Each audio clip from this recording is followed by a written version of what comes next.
تو میں آپ سے عرض کر رہا تھا کہ اللہ کے رسول صلی اللہ علیہ وآلہ وصحبہ وسلم نے ارشاد فرمایا کہ جمعے کے دن مجھ پر کثرت سے درود و سلام پیش کرو۔ عرض کیا گیا یا رسول اللہ وصال کے بعد اللہ کے رسول نے ارشاد فرمایا بے شک اللہ نے زمین پر حرام کر دیا ہے کہ وہ نبیوں کے جسموں کو کھائے، بے شک اللہ کے نبی زندہ ہیں، روزی دیے جاتے ہیں۔ ان اللہ حرم علی الارض ان تأکل اجساد الانبیاء فنبی اللہ حی یرزق، اور اللہ کے رسول نے ایک اور حدیث میں ارشاد فرمایا الانبیاء احیاء فی قبورہم یصلون، بے شک اللہ کے نبی زندہ ہیں، اپنی قبروں میں نماز ادا فرماتے ہیں۔ اسی لیے تو امام عشق و محبت امام اہل سنت اعلیٰ حضرت فاضل بریلوی علیہ رحمہ نے کیا ہی خوب مناجات لکھی ہے، یا الہی ہر جگہ تیری عطا کا ساتھ ہو، جب پڑے مشکل شہ مشکل کشا کا ساتھ ہو، یا الہی بھول جائیں نزع کی تکلیف کو، شادی دیدار حسن مصطفیٰ کا ساتھ ہو، یا الہی کور تیرہ کی جبائے سخت رات ان کے پیارے منہ کی صبح جافزہ کا ساتھ ہو، یا الہی جب سر شمشیر پر چلنا پڑے رب سلم کہنے والے غمزدہ کا ساتھ ہو۔ تو امام عشق و محبت امام اہل سنت اعلیٰ حضرت فاضل بریلوی علیہ رحمہ کی جو مناجات ہے نا، میں یہاں پر آپ سے گزارش کروں گا کہ اس مناجات کو کسی دن آپ سکون سے پڑھیں بیٹھ کر کے، اور بیٹھنے کے بعد یہ دیکھیں کہ امام عشق و محبت امام اہل سنت اعلیٰ حضرت فاضل بریلوی علیہ رحمہ نے کن اہم مقامات کا ذکر کیا ہے جہاں پر وہ نبی سے اپنے تعلق کا واسطہ اور وسیلہ بارگاہ الہی میں پیش کر رہے ہیں۔ کوئی اہم لمحہ کوئی اہم وقت ایسا نہیں ہے جس میں امام اہل سنت نے ایک لمحے کے لیے بھی جناب محمد رسول اللہ صلی اللہ علیہ وسلم کی شفاعت واسطے اور وسیلے کو بلایا ہو، کبھی نہیں۔ آپ ہر جو بھی سخت یعنی انسان کی زندگی میں سب سے سخت ترین جو مرحلے ہیں، ان سخت ترین مرحلوں میں اگر کسی کو یاد کیا ہے امام عشق و محبت امام اہل سنت اعلیٰ حضرت فاضل بریلوی علیہ رحمہ نے، تو اللہ کے رسول صلی اللہ علیہ وسلم کو یاد کریں۔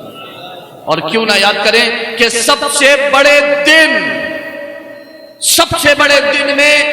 جب قیامت کا منظر ہوگا، میدان محشر ہوگا، اور سارے لوگ نفسی نفسی کے عالم میں ہوں گے، اور اس وقت سب استغاثہ کرتے ہوں گے، اور اس وقت سب جو ہے وہ اپنے شافع کو ڈھونڈتے ہوں گے، مشفع کو ڈھونڈتے ہوں گے، اپنے سفارش کو ڈھونڈتے ہوں گے، سارے امتی اپنے اپنے نبیوں کے پاس جائیں گے۔ حضرت آدم تا عیسیٰ علی نبینا وعلیہم الصلاۃ والتسلیمات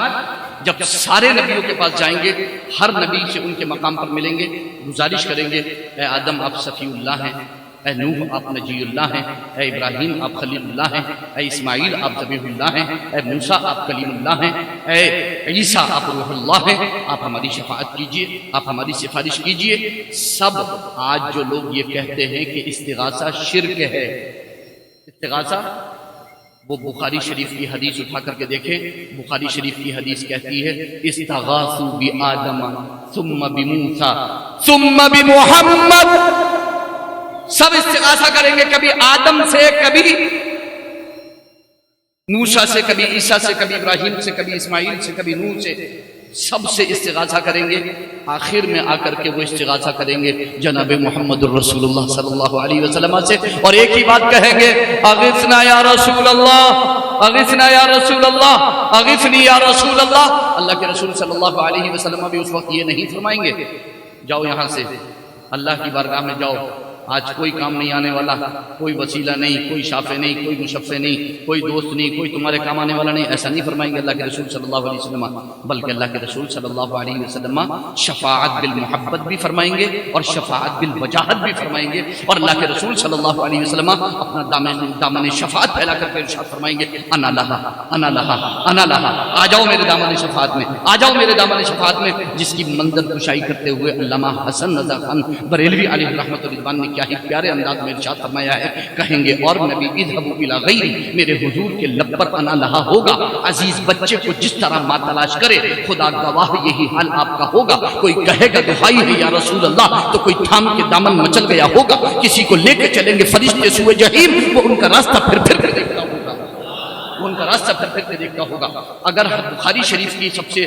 بڑی کوئی حدیث ہے، عظیم کوئی حدیث ہے، بڑی کوئی حدیث ہے، تو آپ دیکھیں گے کہ وہ حدیث شفاعت ہے۔ بخاری شریف کے قدیم نسخے میں تقریباً 1.5 سے پونے 2 صفحے پر محیط ہے وہ حدیث، مشتمل ہے وہ حدیث، اتنی بڑی حدیث ہے، مگر قربان جائیے کہ کہاں آدم سے امتیں چلیں گی، اور آدم، نوح، ابراہیم، اسماعیل، موسیٰ، عیسیٰ اور حضور صلی اللہ علیہ وسلم تک پہنچیں گی، اور 1.5 پونے 2 صفحے کی حدیث کو بخاری شریف کی قربان جائیے امام عشق و محبت، امام اہل سنت، مجدد دین و ملت، الشاہ امام احمد رضا خان فاضل بریلوی علیہ الرحمۃ والرضوان، ایسا عاشق مصطفیٰ جس نے ایک شعر میں پوری 1.5 صفحے کی حدیث کو پرو دیا۔ وہ کہتے ہیں خلیل و نجی، مسیح و صفی، سبھی سے کہیں بھی بری، خلیل و نجی، مسیح و صفی، سبھی سے کہیں بھی بری، یہ بے خبری کہ خلق پھری کہاں سے کہاں تمہارے لیے،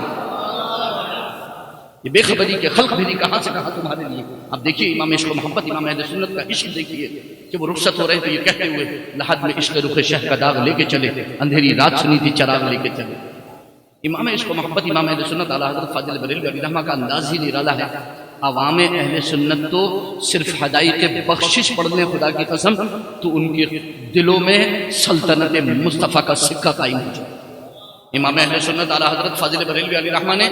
نظم اور نثر دونوں میں کلام کیا ہے۔ آپ دیکھیں گے امام اہل سنت اعلیٰ حضرت عظیم البرکت فاضل بریلوی علیہ الرحمہ نے اس وقت قلم اٹھایا ہے کہ جس وقت دلوں سے سلطنت مصطفیٰ کے سکے کو نکال کر، کھرچ کر، کھوٹا کر کے پھینکنے کی کوشش کی جا رہی تھی، اس وقت میں سلطنت مصطفیٰ کے ہمارے دلوں میں قیام کے لیے امام اہل سنت اعلیٰ حضرت فاضل بریلوی علیہ الرحمہ نے فتح ورزی اور ہدایت بخشش لکھی۔ اگر اس جہت سے آپ پڑھیں گے، اس نیت سے آپ پڑھیں گے فتح ورزی شریف اور ہدایت بخشش کو، تو آپ کے دلوں میں بھی سلطنت مصطفیٰ قائم رہے گی۔ الحمدللہ۔ تو اللہ رب العزت ہمیں اسے سمجھنے کی توفیق عطا فرمائے۔